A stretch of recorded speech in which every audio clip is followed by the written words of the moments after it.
paydites used to come out top of practically everything.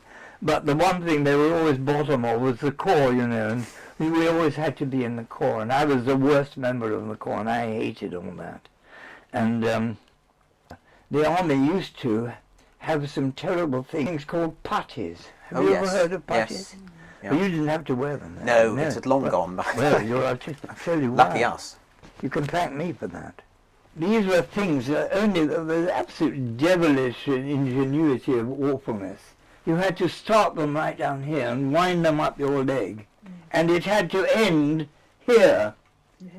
And then you sort of, but if it ended there, you had to do it all again, or you had to pull it so tight that you could hardly walk, you know. And they were the invention of the devil, you know.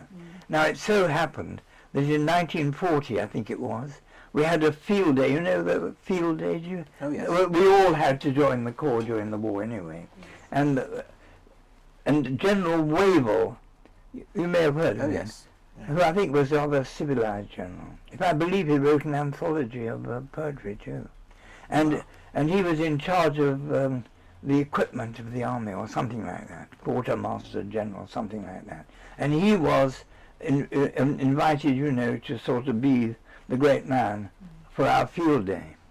And apparently he and the headmaster were the headmaster was very unmilitary too, but they were sort of standing there sort of watching.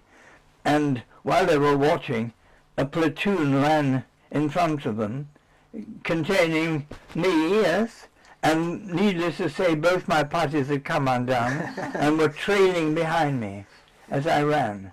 And General Wavell, that shows what a great man he was, instead of saying, you know, punish that man, he said, I never realized before what ridiculous things putties are. And he went back to the War Office and immediately had them changed to gaiters. And in my view, the morale of the British Army would not have survived if they still had to wear putties, you know.